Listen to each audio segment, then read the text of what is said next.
Alright, g'day, hi, and welcome. Okay, so I'm doing 8-string videos, 8-string guitar videos.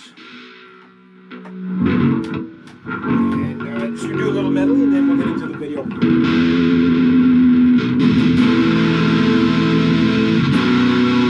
Yes, I am in my jammies.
Okay, so that's my VTX 15 watt amp that I bought in 2003. Smashing away on this nice big beast of a guitar. The weight doesn't bug me this week. I've had it about a week and a half. And again, there's going to be a long journey. You're going to see this guitar go through a lot of stuff. It's probably going to stay pretty stock. But I'm probably going to experiment with strings and stuff like that. Very nice neck on it. It's very nice neck. For something so big and chunky. Like, it's a thin neck. It's not like my Jackson Flying V or an Ibanez Wizard neck kind of thin. But it is a thin neck. And I don't get flashbacks of playing my old Les Paul when I play this thing, even though, we can see what it's modeled after. That heel joint I'm really liking. This is about the easiest Les Paul style guitar you could probably play because Les Pauls are pretty restricted right up here at the heel joint. And this guitar is no exception. It is... I bought this more as a rhythm guitar than a lead guitar, so if you really want to get up there, you're going to have a little bit of difficulty. But it plays good. This guitar plays really good. And the more I play it, the more I'm getting used to it. So I'm not having any problems from the guitar part, knock wood. If you do drop it on your toe, however, being this thing's a boat anchor, you probably break your toe. So it's a very solid guitar. Very solid. Tuning seems to be rock solid too, especially the strange weather patterns we've had the last past week. Really, really cool. Then it's like 35 degrees today or whatever. I don't think it's quite that hot, but it stays in tune, seems fine. Now, I won't know what this thing does until I get it on stage, but I'm not going to bring this thing on stage until I get a proper amp sound of it. I know my Hot Rod Deluxe is not the amp for this guitar. It just doesn't have the clarity for the voicing of the guitar. It's a very deep sounding guitar, right? So on these two strings. The rest are no problem. Like from E up, it's E to E is fine. E to E is fine. It's the B and the F sharp that kind of, if I were to tune it any lower, it'd be like elephant murmuring. It wouldn't be clear enough. So I don't really see any videos. I've only seen one guy talk about it. Ooh. You get a lot of really crazy and minor sounding. So this is a really dark guitar. There's evil in the strings. But it's good evil. It's good evil. It's like evil kind of cool, not evil kind of like evil douchebag. But anyway, he was saying that he was splitting his sound between two amps. He was going for a high gain amp, obviously, and splitting it between that and a bass amp to capture the highs and lows, because that I think like there's 9 and 10 string guitars out there. Which what the hell would you play those through? They like that's elephant murmuring low notes. Like you can't. They're not even audible. The low F sharp is semi audible. Like I mean, it's more of a bass string than it is a guitar string for sure. Mind you, you can get a lighter gauge, which might not so much brighten it up, but clear it up. But what am I going to play it through, right? So that's kind of the discussion that I want today is like, what are you guys using with your 8 strings and how are you getting your clarity on with and still maintaining that low end punchy drive where you're smashing people in the face with these big chords, like a, whatever. Like, I mean, listen to this guitar unplugged. I mean, it's loud, mahogany, long scale, thick neck. You're getting some volume out of this guitar.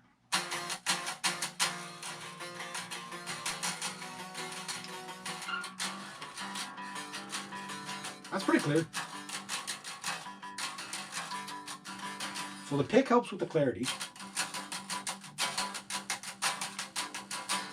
That's quite the stretch there too. So how do we keep the clarity on those low end notes through a regular guitar amp, right? What amps, combo amps I'm more looking at. I like light stuff that I can take around. I got the Mesa Boogie cabinet there, and a combo amp sitting on top of that thing blows your face. This thing and that thing is a lethal combination. I love it. But this amp is not geared for this guitar. And this amp, well, this poor little amp here, that's been through a lot of abuse. Been on a lot of stages. The dime bag pedal didn't quite give me the sound I want. Probably the best sound so far. I've yet to try the zoom pedal and see if I can get a good sound out of it. But the clarity on the low end, and again, this only being a 15-watt amp, it's obviously a practice amp. It's not going to be a gigging amp, although I can hook this thing up to the Boogie. Really cool. The thing with that is that this will sound okay, but at the end of the day, a 15-watt amp does not, this 15-watt amp, as loud as it is loud for a 15-watt amp, but it just doesn't have what it takes to cut through, like, say, drums and bass and whatever. So even mic'd on stage, if you're on a stage with no miking, where it's just, the vocals are through the PA and that's it, that would help, but it wouldn't be loud enough.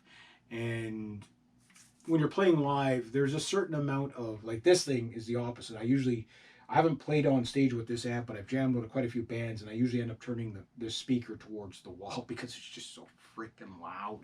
Because it's a mid-range amp that cuts through.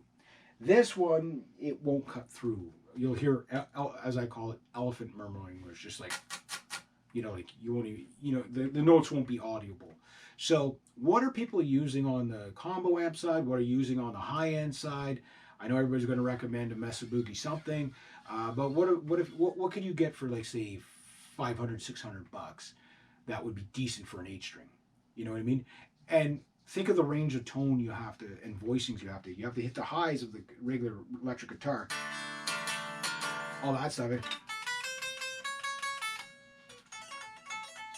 Right? Because remember, you've got an extra inch of scale length here over your regular 20, Strat style guitar, right? So that kind of, you do lose out on the mids on the 8-string. You do. So you need something to get that, right? And then something to get that low. So you got to capture the low, the highs, and the mids. That's a tough call for an amp to go past that. Like, it probably, the B string, not so much so for the 7-string guys. Probably not as much of an issue.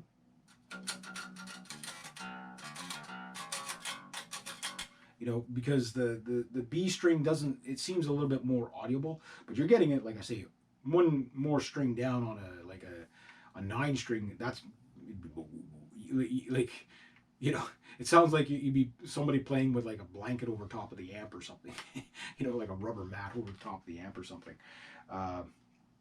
In a tunnel far away, you know what I mean? You wouldn't be able to audio.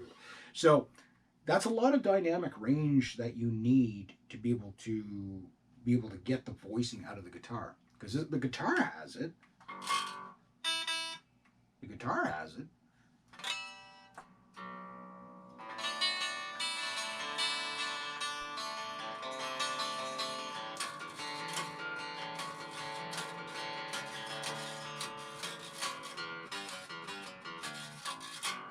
You know what I mean? Like it's like you're playing almost like a guitar and a bass at the same time. So you can see how like the guitar gives you, you know, it's giving you everything's clear, right?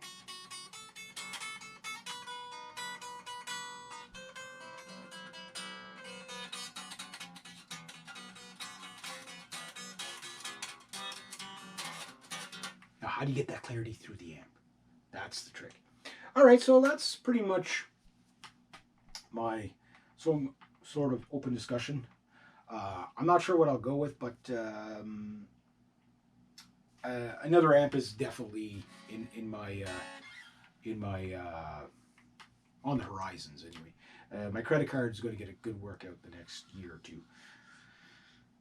That's going to hurt. It's going to hurt a lot, but for the right reasons. So going into the 8-string territory is a lot more things are popping up to consider than you would with your regular. You know, the industry is geared towards 6-string and 7-string guitars, mostly 6-string, and for the last past well since the 1950s, right? So so getting the 8-string in on the conversation. This is a total different animal.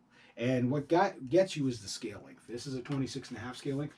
Guys that play even like 27, 27.5, 28-inch scale length, like that's really low. Like that's really low. That's like bass string low, right? Bass guitar low. So are those guys just playing through bass